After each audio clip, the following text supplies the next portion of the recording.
नमस्कार। इस बेहद खास कार्यक्रम में आप सभी का स्वागत है, क्योंकि ये लगातार हम अपील कर रहे हैं, सरकारें अपील कर रही हैं कि आप घर पर रहें। सोशल डिस्टेंसिंग बहुत ज्यादा जरूरी है। ये कितनी ज्यादा जरूरी है और किस हद तक हमको इसका पालन करना चाहिए, आज हमारे विशेष कार्यक्रम में आप देखेंगे। दरअसल एक ऐसी तस्वीर आपको दिखाने जा रहे हैं जिसे पूरी दुनिया देख रही है, महसूस कर रही है, और यकीन मानिए ये तस्वीर ऐसी है कि आपकी आंखें भी भर आएंगी, क्योंकि कहानी ऐसे डॉक्टर की है जो जान गया था कि अब वो इस दुनिया में ज्यादा दिन का मेहमान नहीं है, क्योंकि वो लगातार कोरोना के मरीजों का इलाज कर रहे थे। फिर एक दिन अस्पताल से निकले और अपने घर जा पहुंचे। उसके बाद की क्या तस्वीरें थी वो हम आपको दिखाने जा रहे हैं।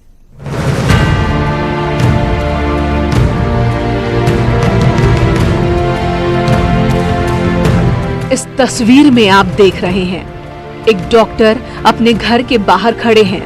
उनका मन अपने दो प्यारे बच्चों को गले लगाने के लिए मचल रहा था। प्रेग्नेंट पत्नी के गर्भ में पल रहे एक नए मेहमान की आहट सुनने का मन कर रहा था। बच्चे भी पापा को गले लगाने के लिए तड़प रहे थे, लेकिन होनी को तो कुछ और मंजूर था। ये तस्वीर मलेशिया के डॉक्टर हैदियो की है। बच्चे, पत्नी और खुद के बीच डॉक्टर हैदियो ने एक ऐसी लक्ष्मण रेखा खींच रखी थी जिसे ना तो वो पार करना चाहते थे और ना ही बच्चों और पत्नी को ऐसा करने दिया। बच्चों को देख उनका गला भर रहा था। बच्चों की आंखों में आंसू थे। पत्नी के लिए मानो कुछ फीट की दूरी मीलों की लग रही थी, लेकिन किसी के अंदर इतनी हिम्मत नहीं थी कि अपने हाथों से खींची लक्ष्मण रेखा को पार कर दे।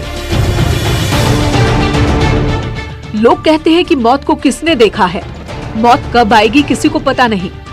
हालात देखकर लोग अंदाजा लगा सकते हैं कि बीमार व्यक्ति बच पाएगा या नहीं, लेकिन साफ साफ कोई नहीं बता पाता कि किसकी कब मौत हो जाएगी। लेकिन पता नहीं कैसे डॉक्टर हैदियो ने मौत की उस पदचाप को सुन लिया जो धीरे धीरे उनकी ओर बढ़ रही थी। सैकड़ों मरीजों को उम्मीद देने वाले, उनकी जिंदगी बचाने वाले हैदियो शायद समझ गए थे कि वक्त अब उनके पास कम है, और फिर वो एक दिन अपने अस्पताल से निकल पड़े। मन में सवालों का ज्वार था। अजीब तरह के ख्याल आ रहे थे। कभी बच्चों के मासूम चेहरे सामने आते, तो कभी प्रेग्नेंट पत्नी की पीड़ा सोचकर तड़प उठते थे। इन्हीं सवालों के बीच अपनी ब्लू कार में सवार होकर हैदियो अस्पताल से सीधे अपने घर पहुंचे। जैसे ही डॉक्टर हैदियो अली अपने घर पहुंचे और गेट के बाहर कार रोकी, बच्चे उनकी ओर दौड़े, लेकिन हैदियो ने तुरंत कहा, बेटा लक्ष्मण रेखा पार नहीं करना। वो खुद चाहते थे कि बच्चों को गले लगाकर जी भर के रो लें, लेकिन उनकी जान की चिंता कर गेट के बाहर ही ठिठक गए।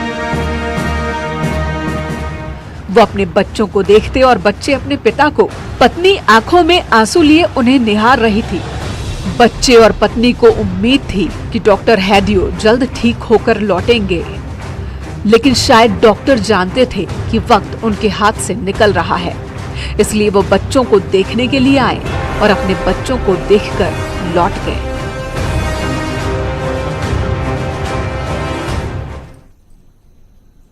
तो इस तस्वीर को देखकर सवाल यही कि आखिर डॉक्टर हैदियो ने ऐसा क्यों किया? क्यों बच्चों और अपने बीच एक ऐसी रेखा खींच दी जिसे ना वो पार कर पाए, ना ही अपने बच्चों को और अपनी पत्नी को पार करने दिया? तो आप और हम शायद कल्पना भी नहीं कर सकते, उसका बिल्कुल भी अंदाजा नहीं लगा सकते, जिस वक्त डॉक्टर हैदियो अपने घर के गेट के इस पार से अपने बच्चों को, अपनी पत्नी को देख रहे थे, उनकी मानसिक स्थिति उस वक्त कैसी रही होगी। जी तो चाह रहा था कि बच्चों के पास जाएं, गले लगाएं, लेकिन वो चाहकर भी ऐसा नहीं कर पाए और फिर अपनी गाड़ी से अपनी अस्पताल की ओर निकल पड़े। तो आखिर डॉक्टर हैदियो को ऐसा क्या हुआ था, इसके बारे में भी आपको जानना है, और हम ये कहेंगे कि जरूर जानना है और सबक लेना है कि किस हद तक हमें कोरोना से बचने के लिए लोगों से, अपनों से भी अगर दूरी बनाने की जरूरत पड़े तो वो दूरी हमें बरकरार रखनी है।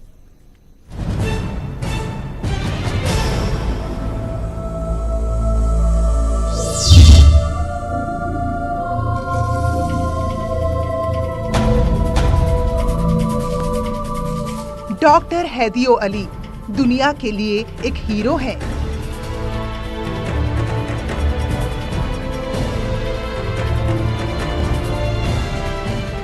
डॉक्टर हैदियो अली दुनिया को एक ऐसा सबक दे गए जिसकी अनदेखी उन लोगों को भारी पड़ सकती है जो अभी तक नहीं संभले हैं। सोशल मीडिया पर दावा किया जा रहा है कि डॉक्टर हैदियो इंडोनेशिया के हैं, लेकिन सबसे पहले आप ये जान लें कि वो मलेशिया के डॉक्टर थे। और उनकी ये तस्वीर उनके कजन अहमद इफेंडी जैनालुद्दीन ने अपने फेसबुक वॉल पर शेयर की थी और लिखा था कि डॉक्टर हैदियो मलेशिया के कोरोना वायरस कोविड-19 से लड़ने वाले योद्धा हैं, लेकिन लोगों को बचाते बचाते खुद भी मौत के मुंह में समा गए। मौत से पहले जब हैदियो मलेशिया के अस्पताल में कोरोना वायरस से संक्रमित लोगों का इलाज कर रहे थे, सैकड़ों मरीजों की जिंदगी बचाने में जुटे थे, लेकिन बताया जा रहा है कि इसी बीच वो खुद कोरोना वायरस से संक्रमित हो गए।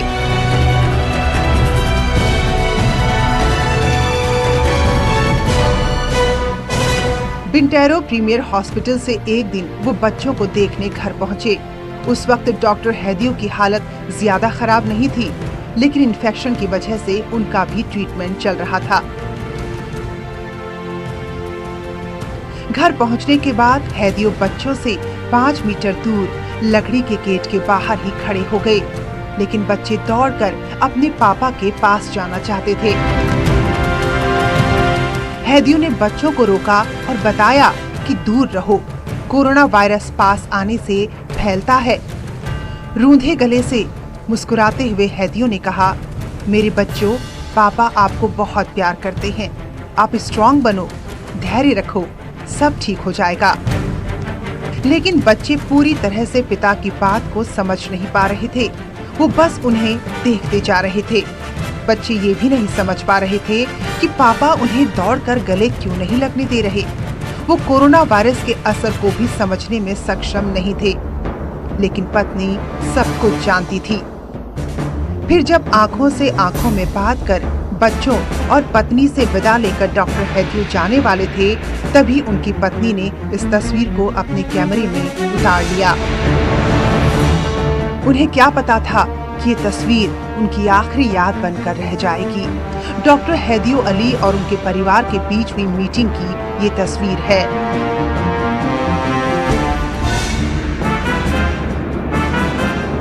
डॉक्टर हैदियो बच्चों और पत्नी को गुड बाय बोलकर अपनी नीली कार में सवार होकर अस्पताल की ओर बढ़ गए। इस मुलाकात के बाद भी वो अपने परिवार से मिले, लेकिन धीरे धीरे कोरोना वायरस ने उन्हें पूरी तरह से संक्रमित कर दिया और कुछ दिन बाद ही डॉक्टर हैदियो की मौत हो गई। डॉक्टर हैदियो ने खुद और अपने परिवार के बीच एक लक्ष्मण रेखा खींचकर अपने बच्चे और पत्नी को बचा लिया। यही हिंदुस्तानियों को भी करना है। इसी तरह आप अपने परिवार और अपने देश को बचा सकते हैं। मलेशिया के अस्पताल में डॉक्टर हैदियो समेत कई डॉक्टर ने कोरोना वायरस से संक्रमित लोगों का इलाज करते करते अपनी जान कुर्बान कर दी, लेकिन दुनिया को ये संदेश देने में कामयाब रहे कि घर में रहकर ही कोरोना से लड़ा जा सकता है। आइसोलेशन ही इसका विकल्प है। तो न्यूज़ 18 भी यही मुहिम चला रहा है, स्टे होम, घर पर रहिए। Bureau report, news 18। तो एक डॉक्टर जब अपने घर से इतनी दूरी बना सकता है, तो ये उससे बेहतर कौन जान सकता है कि वाकई में कोरोना को हराने के लिए दूरी ही बहुत जरूरी है, जो हमारे करीबियों को बचा सकती है। तो डॉक्टर हैदियो जैसे हजारों डॉक्टर हैं जो पूरी दुनिया में कोरोना से संक्रमित लोगों को बचाने में जुटे हैं और कई लोग अपनी जान भी गंवा चुके हैं। यूं ही इन्हें भगवान नहीं कहा जाता, और प्रधानमंत्री ने भी कहा कि सफेद कपड़े में ये लोग भगवान के रूप में, ईश्वर के रूप में हमारे बीच में हैं। सफेद कपड़ों में दिख रहे डॉक्टर नर्स ईश्वर का ही रूप है। आज यही हमें मृत्यु से बचा रहे हैं। अपने जीवन को खतरों में डाल करके ये लोग हमारा जीवन बचा रहे हैं। साथियों, हमारे समाज में ये संस्कार दिनों दिन प्रबल होता रहे। ये हम सबका दायित्व है कि जो देश की सेवा करते हैं, जो देश के लिए खुद को खपाते हैं, उनका सार्वजनिक सम्मान हर पल होते रहना चाहिए। तो अगर अब भी आप लोगों को समझ में नहीं आ रहा है कि क्यों न्यूज़ 18 भी आपसे बार बार अपील कर रहा है घर पर रहिए, कोई लक्षण है तो आइसोलेट रहिए, तो अगर आप अगली बार घर से निकले या घर में दाखिल हो किसी इस तरह के लक्षण को लेकर, तो उससे पहले एक बार अपने हंसते खेलते परिवार को जरूर देख लीजिए और फिर सोचिए कि आपका एक कदम आपके परिवार के लिए कितनी बड़ी मुश्किलें पैदा कर सकता है। तो जो लोग अब भी नहीं सुधरे हैं और बाकी लोग जो अब भी सुधरने को तैयार नहीं है, इस रिपोर्ट को देखिए, जिसके बाद आपको जरूर ये समझ में आएगा कि हमारी ये अपील आपके लिए है, आपके अपनों के लिए है। दोस्तों, हेलो प्यारे दोस्तों, हेलो भाई, हेलो फ्रेंड्स। आज हम आपको एक पहेली और कविता सुनाने वाले हैं। हम सभी मिलकर इस बीमारी को जड़ से खत्म करने में सरकार की मदद करते हैं। अब the government need our support. हमने है ठाना इसको भगाना, खतरा बड़ा है लेकिन मिटाना, क्योंकि ये तो है made in China. Corona corona corona. इन मुस्कुराते बच्चों को देखिए, अपने घरों से ये दुनिया को कोरोना से लड़ने का संदेश दे रहे हैं। दौलत है, जिंदगी है, कोरोना वायरस को अल्लाह है। अपने घर में रहे, महफूज रहे। कोई कविता सुनाकर संदेश पहुंचा रहा है, तो कोई गीतों के जरिए लोगों को जागरूक कर रहा है। अनमोल जिंदगी है, खुद को बचाए रखिए।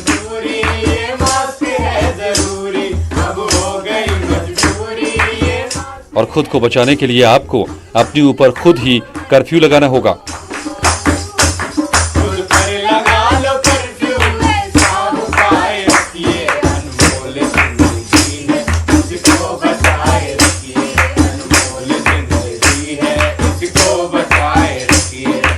ये हंसते हुए बच्चे कितने अच्छे लग रहे हैं, कितनी मासूमियत से आपको सबको कोरोना से लड़ने का संदेश दे रहे हैं। जरा सोचिए, इसके बावजूद अगर कोई अपना कदम घर से बाहर निकालेगा तो क्या होगा। ये हंसी, ये खुशी आगे भी रहे, इसलिए कोरोना को हराना होगा। कोरोना से मिलकर लड़ो ना, थोड़ी सी सावधानी कर लो, नहीं पड़ेगा तुमको रोना। हाथों को बार बार धो लो, सबको नमस्ते बोलो, छींको तो मुंह ढक लो ना, कोरोना को मात तुम दो ना, गवर्नमेंट का साथ तुम दोगे, इधर उधर नहीं डोलोगे, मिलकर सभी घर रहो ना, कोरोना को मात तुम दो ना। सोशल मीडिया पर हजारों ऐसे संदेश वायरल हो रहे हैं। लोग अपने बच्चों के जरिए कोरोना से आखिरी लड़ाई लड़ने का संदेश दे रहे हैं। हारेगा कोरोना, जीतेगा इंडिया। घर में रहें, स्वस्थ और सुरक्षित रहें। ऐसे कई मासूम बच्चे हैं जो अपने अंदाज में कोरोना से लड़ने की अपील कर रहे हैं। उसे हराने का सिर्फ एक उपाय यही है कि वह हमें ना देख पाए। घर पे रहे, सुरक्षित रहे। उन्नति तिवारी आप लोग से प्रार्थना करती, लोग घरों में रहे, देश के साथ साथ सिर्फ 21 दिन के लिए। आपको घर पे रहना, अगर आप घर से बाहर ये बच्चे तो समझ गए, अब उन लोगों को समझाना है जो अभी भी घर से बाहर निकल रहे हैं। न्यूज़ 18 भी अपील कर रहा है कि आप घर पर ही रहें, स्टे होम। अगर जाना है तो मास्क और हैंड सैनिटाइजर का यूज करो। Bureau report, news 18। आओ सब मिलकर कोरोना भगाएं, इस वायरस को जड़ से मिटाएं। हारेगा कोरोना, जीतेगा इंडिया। घर में रहें, स्वस्थ और सुरक्षित रहें। तो ये बात सेना ना सिर्फ अपने परिवार को बल्कि दुनिया तक को सोशल मीडिया के जरिए मैसेज देकर जागरूक कर रही है, और यही वजह है कि प्रधानमंत्री मोदी ने भी इनकी तारीफ की है। सबसे बड़ी भूमिका निभा रही है हमारी बाल सेना, बालकों की सेना।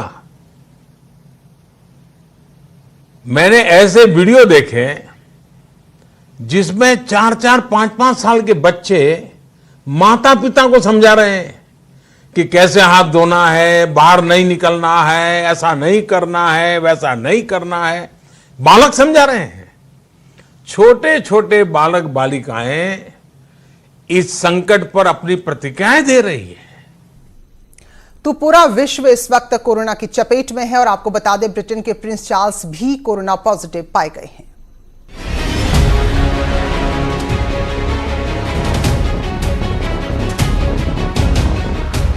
दुनिया भर में कोरोना के बढ़ते मामले चिंता से बढ़कर चिता तक पहुंच रहे हैं।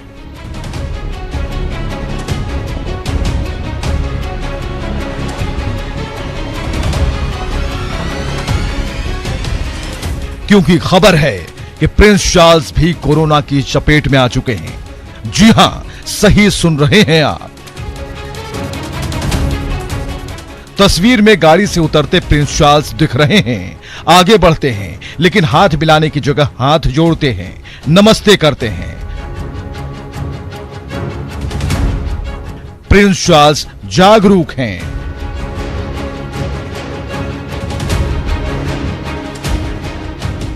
इन तस्वीरों से ऐसा ही लगता है,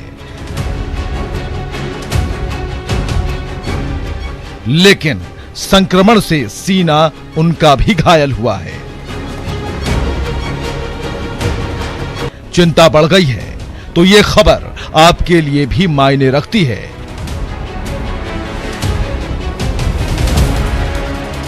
दूरी रखिए, समझदार बनिए।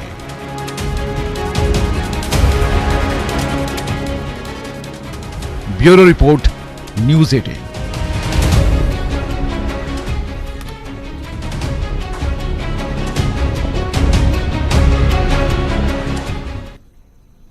तो मुश्किल बहुत ज्यादा है, लेकिन इसका उपाय भी बहुत आसान है और ये आप पे निर्भर करता है। इसलिए हम बार बार अपील कर रहे हैं कि अपने घर पर ही रहिए, सुरक्षित रहिए, खुद को, अपने परिवार को और देश को कोरोना से बचाइए। फिलहाल एक ब्रेक ले रहे हैं, लौटेंगे जल्दी।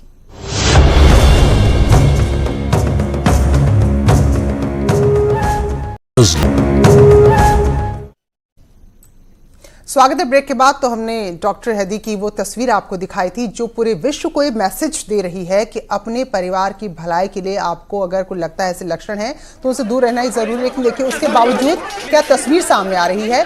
जो तस्वीर हम आपको दिखा रहे हैं ये देवरिया की है। नवरात्रि शुरू हो गए हैं और इसी दौरान एक महिला पाबंदी के बावजूद धार्मिक आयोजन कर रही थी, जहां अच्छी खासी भीड़ जुट गई। लोगों की शिकायत और पुलिस मौके पर पहुंची तो यहाँ हंगामा मच गया। आयोजन के जिद में महिला यहाँ पर अड़ी रही। उसका कहना था कि वो अपना आयोजन पूरा करके रहेगी। इसके बाद जैसे तैसे हल्का बल प्रयोग कर पुलिसकर्मी ने उठाया, लेकिन उससे पहले वो हाथ में तलवार लेकर पुलिसकर्मियों के सामने आ गई। महिला से लगातार पुलिसकर्मी सरेंडर की गुजारिश करते रहे, लेकिन महिला अपनी जिद पर अड़ी हुई थी। जब पुलिस के समझाने पर भी नहीं मानी तो फिर लाठीचार्ज करके महिला की तलवार को जब्त किया गया, महिला को हिरासत में लिया गया और इस दौरान वहां से सामान उठाकर लोग भागते हुए भी नजर आए। तो सवाल यही है कि क्या इस तरह की बुद्धि से, हम कहेंगे कि इस तरह की बेवकूफी से क्या हम कोरोना को हरा सकते हैं? तो देखिए यहाँ लाख आप गुजारिश कर लीजिए, लेकिन कुछ ऐसे लोग हैं जो सारी मेहनत को, सारी कवायद को यहाँ पर धता बता रहे हैं। आपके विरुद्ध धारा 188 आईपीसी का मुकदमा पंजीकृत किया जाएगा। आप लोग एक तमाम भीड़, तमाम मरीज, तमाम कई तरह के लोग यहाँ इकट्ठे थे। मना किया गया, फिर प्रशासन को सूचना दिया गया, प्रशासन आया है और ये बहुत अच्छा काम हुआ है कि यहाँ बंद करा करके सबको यहाँ से हटाया गया। तो कोई भी आपके धार्मिक आयोजन है, ये कहा भी गया मुख्यमंत्री की तरफ से, आप भी समझिए वो आपका व्यक्तिगत आयोजन है तो घर पर रहकर करिए। इन सब के बीच समाजवादी पार्टी के नेता अनुराग भदौरिया ने एक वीडियो जारी किया है और लोगों से अपील की है कि जो भी आर्थिक तौर पर कमजोर हैं उनकी मदद करें।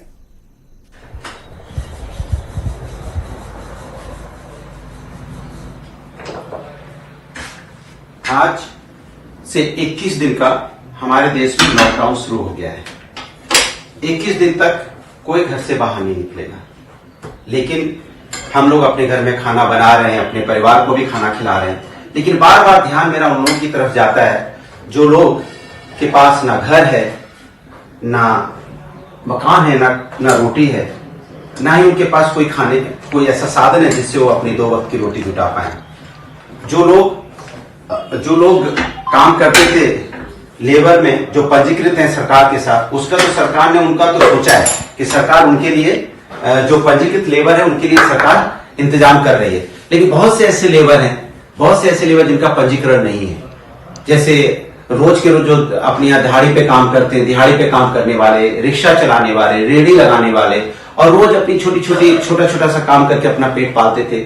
आज वो अपना पेट कैसे पालेंगे? उनके पास तो रोजमर्रा के पैसे आते नहीं है, तो वो भूखे हैं। ये जिम्मेदारी एक जिम्मेदार नागरिक होने के नाते ये हमारी आपकी जिम्मेदारी है कि ज्यादा कुछ करने की जरूरत नहीं है। सभी लोग अपने घर में खाना बना रहे हैं, खा रहे हैं, अपने परिवार को खिला रहे हैं। तो सभी लोग कुछ ना करें, सिर्फ 2 लोगों का एक्स्ट्रा खाना बना लें और 2 लोगों का एक्स्ट्रा खाना बना के वो अपने घर के बाहर रखें। और सरकार की जिम्मेदारी है, मैं सरकार से आग्रह करूंगा